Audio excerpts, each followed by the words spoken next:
మొదటి నుంచి కూడా మీరు వరంగల్ పశ్చిమలో కానీ మీకున్న పరిధిలో వారు కూడా ఎప్పుడు ఏదో కార్యక్రమాలు చేస్తున్నారు. మరి ప్రభుత్వం ఈ నిర్ణయం తీసుకోవటం వెనుక ఏ కారణం ఉందని భావిస్తున్నారు? తదుపరి కార్యాచరణ మీద ఎలా ఉండబోతుంది వినయ్ భాస్కర్ గారు? అంటే ఈరోజు పాలకుని కనుక చూస్తే, లేకుంటే తెలంగాణ రాష్ట్ర సాధనలో కానీ తెలంగాణ సాధించినటువంటి తొలి ముఖ్యమంత్రి పాలన కనుక చూస్తే, అక్కడ ప్రజలు మెచ్చే పాలన ఉండే, ప్రజలు కోరుకునే పాలన ఉండే, ప్రజలకు కావాల్సిన అవసరాలు తీర్చే పాలకుడు అక్కడ ఉండే. కానీ ఇక్కడ మాత్రం ప్రజా వ్యతిరేక, అదేవిధంగా తెలంగాణ ప్రజల మనోభావాలను దెబ్బతీసే విధంగా ఏ రోజు కూడా ఇప్పుడున్నటువంటి పాలకుడు, ఇప్పుడున్నటువంటి ముఖ్యమంత్రి గారు తెలంగాణ ఉద్యమంలో ఎక్కడ కూడా మరి పాల్గొనలేదు. పైపెచ్చి జై తెలంగాణ అన్నటువంటి దాఖలాలు కూడా లేవు. ఇదే కాకుండా తెలంగాణ ఉద్యమకారులను తెలంగాణ ఉద్యమంలో మరి పెద్ద ఎత్తున తుపాకుల మీద ఇచ్చేసే విధంగా ఉంది.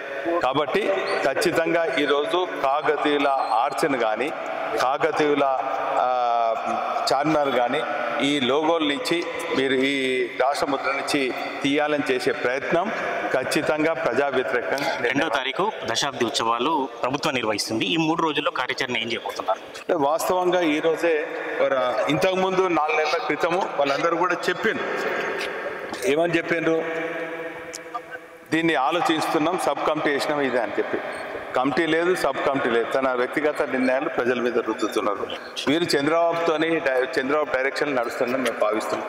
వాస్తవంగా ఈ కాకతీయ తోరణంగా మీరు చూడొచ్చు. దాంట్లో ఒక శిల్పులో ఒక గొప్ప నైపుణ్యం ఉంటుంది.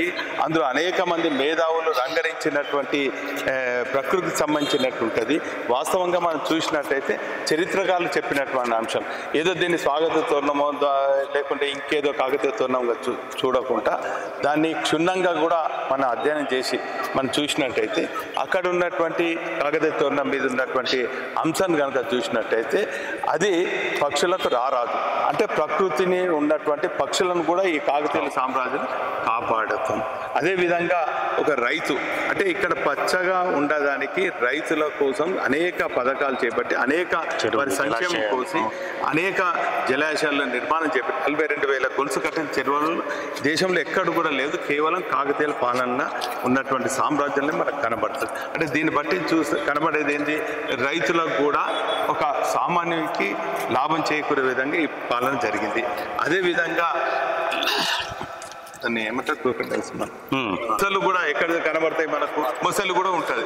అంటే జలాశయాలలో మొసళ్ళు అంటే ఇక్కడ అనేక జలాశయాలు అంటే ప్రతి ఒక కూడా ఇచ్చేస్తాం. అంటే ఈరోజు కాకతీయుల ప్రభుత్వం లోగోల నుంచి కాకతీయ ఆర్చి తీసేస్తూ ఉంటారు, చార్మినార్ తీసేస్తూ ఉంటారు. రేపు కాకతీయులు కట్టినటువంటి రామప్పను ధ్వంసం చేస్తూ ఉంటారు, 1000 స్తంభాల గుడిని తీసేస్తూ ఉంటారు. భద్రకాళి అమ్మ కూడా మరి స్వయంభూకం ఉన్నటువంటి కాకతీయుల నాడు ఆ రోజు అమ్మవారిని దర్శనం చేసుకొని పోయేవారు. మరి ఆ ఆలయాన్ని కూడా మీరు తీసేస్తారా? అంటే ఈరోజు మీకు వ్యక్తిగతంగా నేను చెప్పానంటే కేసీఆర్ గారిని రూపం వాళ్ళే ఈరోజు తెలంగాణ రాష్ట్రం ఎప్పటివరకు ఉంటుందో కేసీఆర్ గారు ఖచ్చితంగా తెలంగాణ ప్రజల్లో చెరగని ముద్ర ఉంటుందని సందర్భం.